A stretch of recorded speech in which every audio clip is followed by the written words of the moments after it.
Hello, this is Cody Bjugan over at VestRight, and I'm here today with Lisa from our VestRight team. Say hi to everybody, Lisa. Hello. And today we're going to talk about why it is so important that you take the time to build rapport with property owners, especially in the case of our business model when you have a goal of potentially purchasing their property. You need to understand why building that rapport is so important. Cody, can you go into a couple points on why it's so important to build that rapport? Yeah, for sure. I have this thing I talk about all the time and I call them hot buttons, right? So understanding the property owner's hot buttons, what's important to them. Quite frankly, I talk about hot buttons related to everybody you transact with, everybody involved in your business. You should understand the hot buttons of your consultants, of your buyers, of your sellers, of your jurisdictions. But today we're talking about the property owner. So we're a big believer in legacy, right? And understanding that the property owner's legacy needs to be important to you and your company in order, in my opinion, for you to have fulfillment related to your company. And I'm not going to go down my personal development, personal growth, that journey I love to go down, but I'll just say the property owner's legacy should be important to you. Okay. And by you making sure that the property owner's legacy is important to you, it's going to cause you to want to build a relationship with them, to want to build a rapport with them, to want to get to know, not only build rapport with them and build trust. And by the way, I think nothing sells or brings deals together or closes deals more than trust does. I think trust is the foundation of every single relationship. And there's a lot of ways to build trust. One is by caring about the other side, right? Caring about what's important to them, caring about what's their hot buttons. So, in a deal, I believe there's always a way to find a win-win as long as all the parties at the table are reasonable, right? Sometimes win-wins just can't be accomplished because not everybody at the table is reasonable. But if everybody at the table is reasonable, I believe win-wins are always possible. But in order to know how to structure a deal, in order to create a win-win, you've got to know what's important to the other side. And so by you understanding, through you building that rapport, building that relationship, figuring out what's important to them, now what happens is you can go back to the drawing board and you can say, okay, this, and this is important to that property owner. And let's just use a simple example. Let's just say there's 10 more main points, and I'm just pulling that out of the hat. But let's just say there's 10 main points to a deal. And you know what points are important to that property owner and what points aren't. And then what happens is you go back to the drawing board and you hit the points that are important to them, but then you win on all the other points that's not even on their radar, to where ultimately you're like, it's almost like art. It's like you're manufacturing this deal that at the end of the day, you can get it across the finish line and have it be a win for the property owner, but also a win for you. But here's the thing. If you don't build that rapport and you don't take the time to actually care about their legacy and what's important to them, and realizing that this might be the largest transaction in the legacy of their family, if you don't actually care about the outcome for them, I will tell you this. You might attempt to build rapport or build relationship, but oftentimes people are going to see that you're not being authentic. And so I first challenge you to go back and get real with yourself and make sure you can go to the table with these property owners and be authentic and genuine about caring about them. Because my business model, I'll just be frank, I don't even want to teach you if your whole thing is, how do I rip a property owner? How do I do off market, because we do off market. We specialize in off market. But if and let's say you're a house wholesaler, and please, I have plenty of friends that are house wholesalers. I appreciate, please don't take what I'm about to say the wrong way. But wholesalers specialize in off market. And a big reason why they specialize in off market is because they have a better chance of ripping something. And the reason they're really good at off market is because they have a better chance of buying something below market value, okay, or finding someone that's in a motivated, desperate situation, or that they're uneducated on what the true value is. And so they have a better chance of buying the deal below market, because the whole model behind wholesaling is you buy below market, you turn around and flip it really quick to an investor, you make a quick 5, 10, 15 grand, and it's all because you did the acquisition for less than what it was actually worth. And I have no desire to bring that mindset into my business model, because that is not where we make our money. We don't make our money by trying to get the land from the property owner below market. Because if I truly care about that property owner's legacy, I want to pay them market value for their land. I want to pay them what it's worth. So I know I'm all over the place, but I just think it all starts with, do you actually care about that property owner? And if you do, then building rapport with them will be extremely easy, because it's authentic, it's genuine, and they're going to see that in you. And there's this, people do have what's called intuition, okay? And I'll tell you what, if you're authentic, if you're genuine, and you're building that relationship, man, once they start trusting you, it just all becomes so much easier. I know that was a very long-winded answer, but hopefully you now understand why I believe building rapport with a property owner is so extremely important. Yeah, no, thank you for that. But I had a question. So you mentioned a lot about hot buttons and focusing on what's important to the landowner.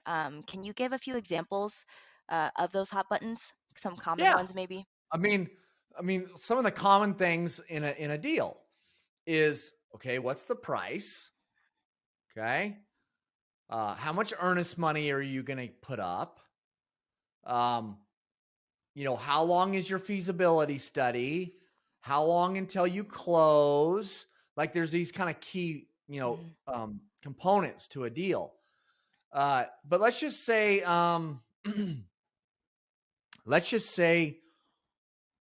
the closing date is extremely important.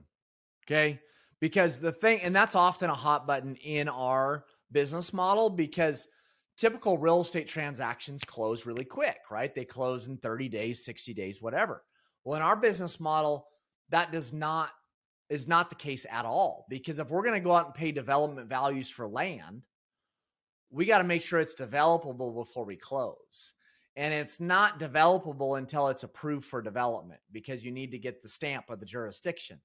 And so, but sometimes we might pay 5, 10 times more for the land than what it's worth as is sitting there, right? But the thing is, in order for us to pay you that 5 or 10 times more money than what it's worth as is, you got to give us the time to get it through the process. And so oftentimes, a hot button is the property owner wanting it to close as soon as possible. Okay. And so, and that's not necessarily a hot button where I'm just going to go and do what the property owner wants. They want me to close it like a normal real estate transaction in 30 or 60 days. So it might actually be a bad example for this, but the way we deal with that hot button is that we spend the time to educate them. And there again, education is one of the best ways to sell, in my opinion, right? Is to put together a deal, is to sell through what I call education, and to take the time to educate them. And it's so important with our business model because, let's say they're talking to Joe Blow real estate agent down the road. No offense, real estate agents, it's not your fault, because it's not required education, and it's probably not because no one's teaching it until now. But the reality is very few people out there understand our business model. They don't understand the development space. And so I have to take the time to educate them. And so it's not a hot button that I'm just going to solve for them and say, yeah, no problem, I'll close in 30, 60 days. But more what I do is I say, okay, tell you what, I'll close in 30 to 60 days. here's the price. So here's what your land appraises for. Here's what it comps out that it's worth as is, as it sits. Okay. So I'll close no problem in 30 days for that price. And let's just say that price is whatever it is, right? It's $100,000 just for round numbers, right? Or let me educate you on why we need the time we do. And if you give me that time I need, it might be depending on where it is in the country and a lot of variables, or I'll pay you, let's just go halfway between the 5 and 10x. Or you give me the time and I'll pay you $750,000, right? So do you want $100,000 now, or do you want $750,000 in, depending here again where it is in the country, in 9 to 18 months, right? I'll tell you this, in all of my career, I've never had a property owner say, well, I'll take the $100,000 now, right? So it's not always, when I talk about hot buttons, it's not always that you just do for them whatever their hot button is. It might be that you just take the time to educate them related to a hot button they have. Does that make sense? Yeah, that does. Perfect. Okay, there you go. What else? What's next? You got anything else? Yes, another question. So you brought up a lot about the business model, VestRight's business model. For those that don't know, who are watching, can you talk about that? Yeah, it's in real simple terms. I'll just say that, there's lots of people out there, not lots, there's a handful of people out there teaching land deals, right? You can understand our model is much more specific than just we're out there doing land deals. There's guys out there teaching tie up rural land and kind of flip it. It's basically like wholesaling with land, right? And a lot of it's rural land and you're making a few bucks. What we teach is what's called a value add model. And value add is basically when you figure out a way to improve the value of an asset, okay? It's not by buying low, ripping someone off, and then selling it for a few more bucks to make $1, okay? That's not what it is here.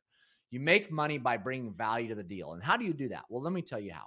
Is that we specialize in going out and finding off-market land. Here again, stuff that's not listed. And there's numerous reasons why. And we do listed deals here and there, but that's not our bread and butter. And it's raw land, but it's raw land that has development potential. That is the key, is that it has development potential.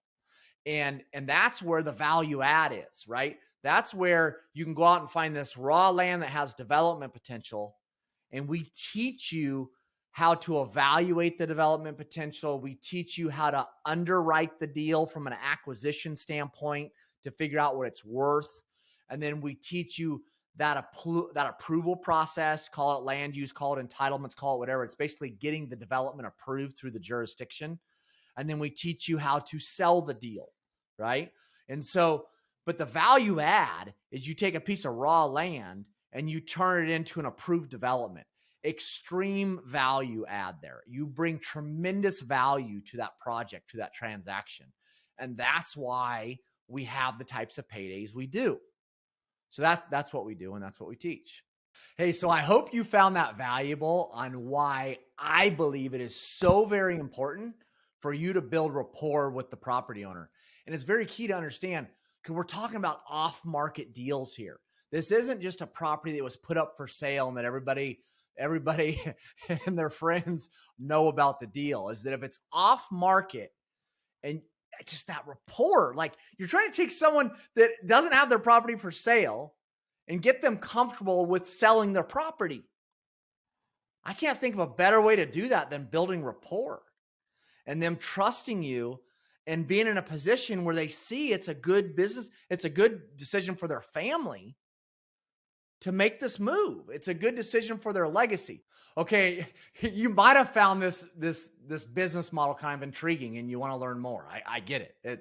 You're not the first one. So, but if you want to learn more, click the link below, and there you can download a free copy of a playbook that I put together that lays out in much more detail what our business model is all about. And I would be amazed if you don't find tremendous value in it. So with that said, take care.